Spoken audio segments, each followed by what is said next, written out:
actually, and we got to see the two debate today. They were drawing distinctions. At times, it certainly got divisive as well. Here's a look at the debate at WABE Studios. I was able to ask both of these two candidates questions.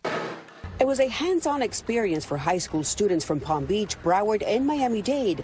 Today, they participated in a competition that combined learning with job opportunities in the construction industry. This event is really unique. It's the first of its kind that I know of. Kyra Bowers and Clark Ward are part of the newest graduates of the Construction Ready program by Westside Works.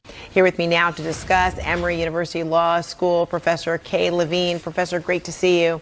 Great to be here. Thanks for having me. So what does this mean for this case moving forward?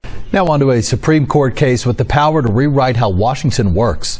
Justices right now weighing whether presidents can fire heads of independent agencies at will, a move that could shift decades of precedent when it comes to separation of powers. Let's dive a little deeper into what all this means with Emory Professor of Law Jonathan Nash. It's a lifeline. Emory professor Saloni Farasta-Vastani says grocery prices are up 25% since 2021. You're going to see that pressure sort of continue through the end of the year on food and kids being home from school, not having that lunch and free meal available. So typically this time you're going to see a little bit more pressure. Thomas Smith, he's an economist at Emory University's Go Sweat Up Business School.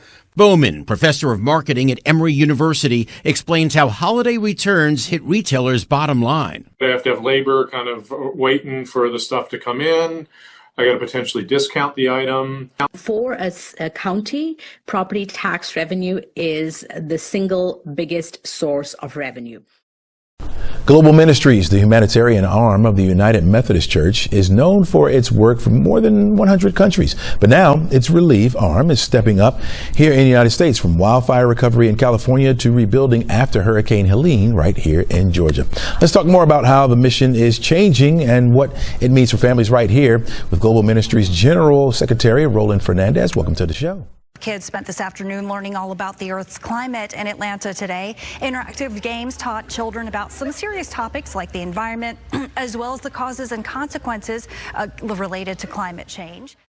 Yeah, I am at the 20th annual MomoCon conference, which is being held right now at the Georgia World Conference Center, and it's going to continue through this weekend. So I have a few details to share with you in case you're interested about all of this creativity around me. Now, you can, we have somebody with MomoCon. This is Renee Cooper, and she's been with MomoCon for quite a while. So first, let's talk about the name MomoCon. I don't exactly know what this means. Where does it come from?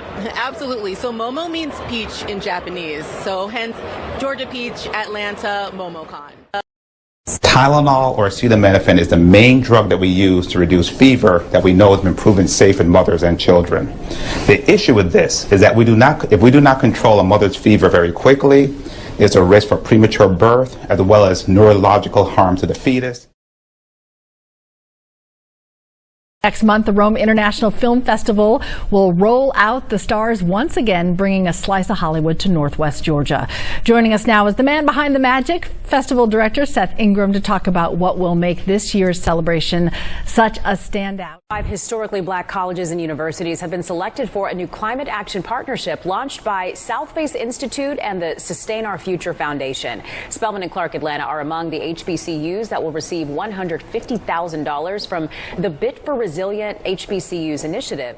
Friday afternoon, many lined the streets in Smyrna to see the iconic Budweiser Clydesdales parade around Market Village. I'm in one of those communities. I'm in Smyrna now, where we have a little bit of everything: gift shops and beer markets and restaurants here at Smyrna Market Village. But I'm joined right now by Andrea Worthy. We're going to take a little walk here. She is with the city of Smyrna.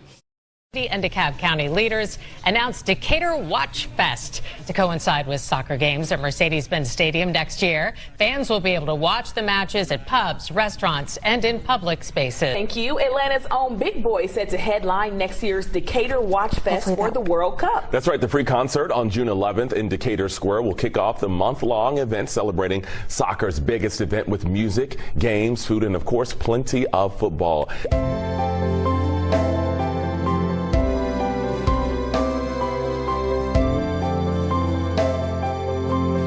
Welcome. to the next edition of our 4 Questions Journalist Spotlight. We are talking today with Sammy Purcell.